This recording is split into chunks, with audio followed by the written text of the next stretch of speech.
What's up, everybody, and welcome to another deep dive. Today, we are tackling something that I think is going to be really fascinating and really helpful for all of you out there. I agree. And that is the mental game of trading. Absolutely. We are going to be looking at the psychology of trading and not just the, charts and strategies. Right. And the source material that we are going to be diving into today is a YouTube video by a guy named Yoel Zur in Ferrin. He is a mental coach who works with stock market traders. And this is going to be interesting because instead of stock tips, we're going to be diving into how to train your mind like an athlete trains their body. So fascinating, right? Like when you think about it, like we spend so much time, focusing on, the how-tos and the technicals and the strategies. Right. But we very rarely step back and say like, okay, my mind is the tool that's doing all of this. That's the instrument. Yeah, it's the instrument. And is my instrument tuned up and ready? Yeah. Is it properly prepared to engage in this activity? So I love this concept. Yeah. And so Yoel Zur, he actually starts out his video by saying that, we weren't born traders. It's so true. Yeah. When you think about it. We evolved to like run away from saber-toothed tiger. Yeah. And to like. And to cooperate. Forage for berries. Yeah, and for social connection and stuff. Yes, exactly. Social connection. We weren't meant to like look at charts and numbers and make these split-second decisions. And like manage risk and. Yeah. And like handle the volatility of the markets. Yeah, and the pressure. Yeah. It's a lot of pressure. It is a lot of pressure. It's interesting because he says that, just like we train our bodies for a marathon. Yeah. You have to train your mind for the mental marathon of trading. It's so true. Yeah. He makes this really great analogy to the gym. Yeah. You know that first day at the gym? Yeah. And your muscles are like screaming. Yeah. And you're so sore. Oh, yeah. That first day. Like that's part of the process, though. Like that's how you know you're growing. Yeah. That's how you know that you're pushing your limits. You're pushing your limits. Yeah. And that's how you get stronger. Yeah. And he's like, well, losing money in trading can kind of feel the same way. Yeah. It's stressful. It can be stressful. It can even be like physically painful. Right. But he says that's like the muscle soreness. It's part of the process. That's part of the process. It's a signal that you're engaging in a process of growth. Yeah.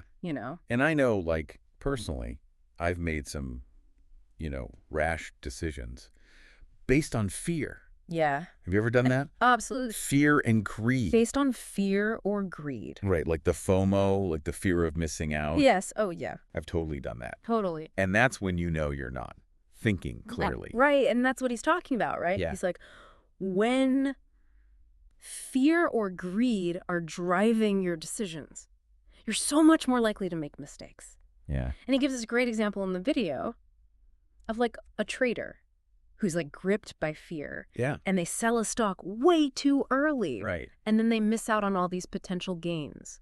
Right. So this mental training is about helping us to stay calm and rational, even when the market's going crazy. Yeah. Like even when everything's like, It's about recognizing those emotions. Right. And not letting them control our actions. Yeah. So it's like, okay, I'm feeling fear, but that doesn't mean I have to act. Yes. Yeah. Exactly. Okay, so then how do we actually do that? Right. How do we actually train? How do we build those mental muscles? Those mental muscles to withstand that pressure? Well, he says, just like going to the gym builds physical strength. Right. You can do mental exercises that build resilience for trading. Okay. He suggests things like, practicing your strategy. Okay. Visualizing different market scenarios. Okay. So like what if? Playing out those what if situations in your head. Okay. And also like journaling your emotional responses to trades. Okay. So like after a win or a loss. Yeah. Just take a moment to like reflect on how you felt. Okay. What drove your decision. Yeah.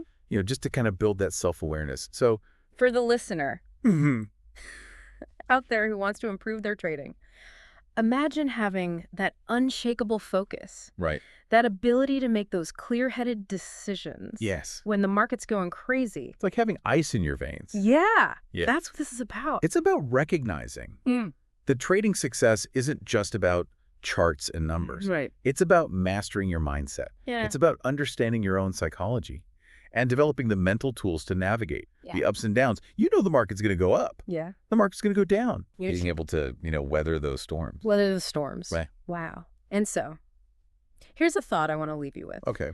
Okay, so we've been talking about trading. Could this apply to other areas of your life? Ooh, that's interesting. Think about it. Yeah. You've got work deadlines. Yeah. You've got presentations to give. Mm-hmm. Sometimes you have to have those difficult conversations. Right. Could training your mind like an athlete give you an edge in those situations? I think it absolutely could. Yeah, I think so too. And it's definitely something I'm going to be thinking about a lot. Yeah, me too. So there you have it. That is our deep dive into the mental game of trading. I hope you enjoyed it, and we'll see you next time. See you later.